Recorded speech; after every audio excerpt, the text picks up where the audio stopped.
Nous sommes à Brome, dans les cantons de l'Est, au site même d'une des plus vieilles expositions agricoles au pays. Une des plus populaires aussi. Sa recette, garder à tout prix le caractère agricole de cette foire. L'important, à Brome, ce sont les éleveurs et les produits de la ferme. Les expositions, c'est la base de l'élevage de pur sang. Parce que c'est là, c'est notre base de pyramide. C'est là qu'on est capable de se comparer, voir comment on s'améliore par rapport à la moyenne de la race au Canada. Puis pareil comme le circuit des expositions, pourquoi on a fait un, mais justement, c'est pour être capable de monter, pour savoir lesquels moutons qu'on sélectionne là, pour aller toujours à la provinciale ou à la nationale. Pour se comparer, il faut se soumettre au jugement des experts.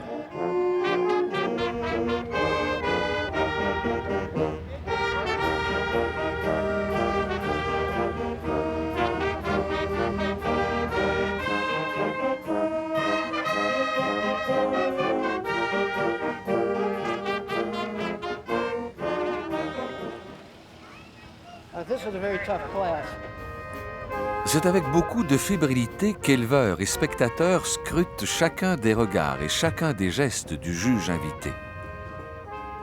Ici, à Brome, les jugements touchent quelques 1500 animaux et constituent une partie importante de l'intérêt des visiteurs.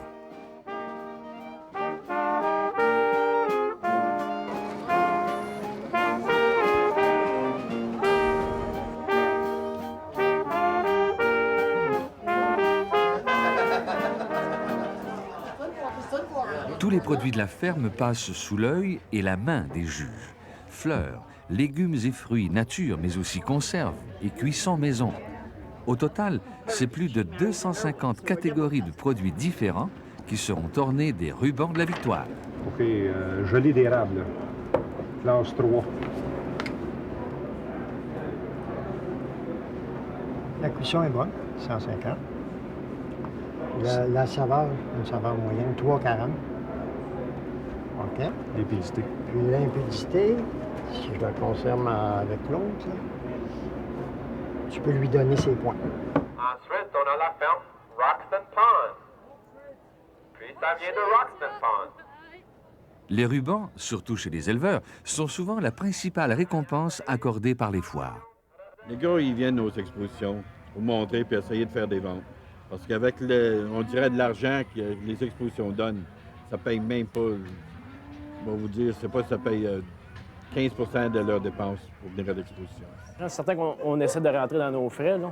Mais c'est surtout, d'un, pour faire la publicité pour la ferme, qui est bien important, mais surtout, c'est pour, au niveau de la promotion de la race, promotion de l'élevage, promotion envers le public. Ça nous a permis d'exporter à l'extérieur, au Brésil, en Chine ou à plusieurs reprises. Les expositions locales sont importantes parce que c'est le véhicule au travers duquel on peut montrer notre élevage puis faire la promotion de notre programme.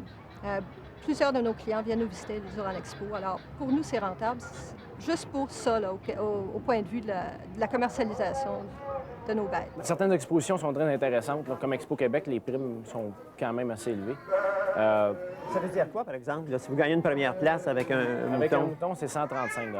Mais sauf que ça a de l'air beaucoup pour un mouton quand on en a plusieurs, mais quand on calcule tous les coûts qu'il y a en arrière, là, c'est peu.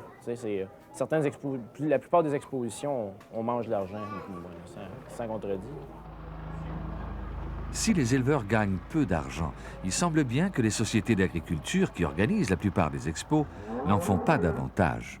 Ça va de soi que quand on parle de l'autofinancement des expositions, peut-être que tant que les expos pouvaient se financer en faisant des casinos, il n'y avait plus d'argent qui rentrait.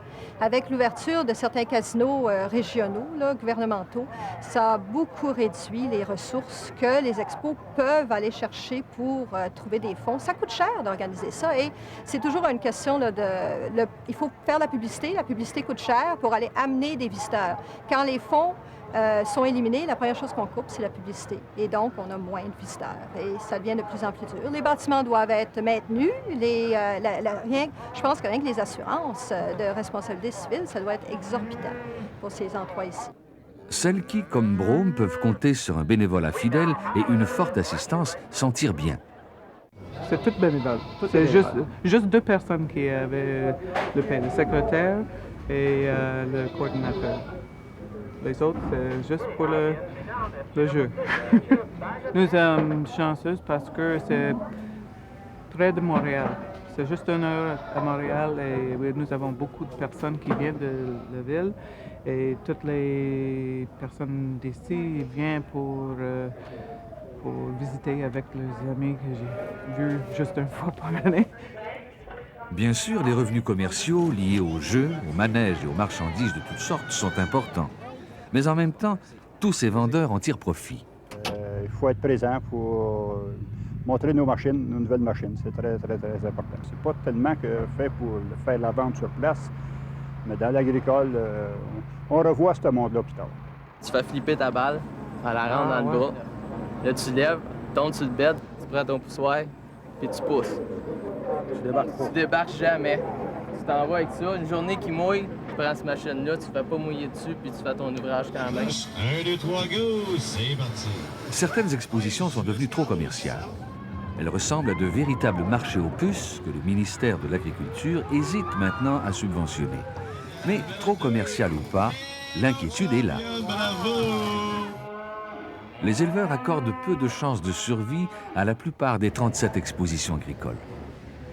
Les expositions, ils tombent quasiment en dette à tous les années. Moi, je veux juste revenir que ça s'en va là, dans 20 ans. Là. Il peut en rester 3, 4 majeurs dans la province, puis toutes les petites expositions de comté comme Ayerscliff, Richmond, Cookshire peut disparaître. Celle-ci est assez grosse, elle va survivre. Saint-Hyacinthe aussi, celle de Québec. Moi, je dirais que les petites expositions doivent être maintenues et protégées. Est-ce que c'est un coût à payer, c'est un coût social à avoir ça au niveau du... Ça devrait rentrer dans le budget agricole. Est-ce que ça, à long terme, ça vaut la peine? Je crois que oui. Les expositions agricoles, ce sont toujours des manèges, des spectacles, des pavillons commerciaux et des exhibits d'animaux. C'est le dosage de ces ingrédients qui détermine leur succès ou leurs échecs, qui fixe aussi leurs revenus et qui finalement assurera leur survie. Le goût de l'agriculture est revenu à la mode, si je peux dire. Là, puis en même temps, bien, justement, vu qu'on veut se démarquer, on veut être performant, on est dans une époque de performance, les expositions en reviennent de plus en plus pour les exposants. Puis je pense que c'est là que ça commence. C'est plus d'exposants, mais le monde attire le monde, là, et c'est comme ça que ça se passe. Il y a plus de 150 ans, les expositions agricoles visaient surtout l'amélioration des différentes races animales. Cet objectif est de nouveau à l'avant-plan. L'homme et l'animal marchent au même pas.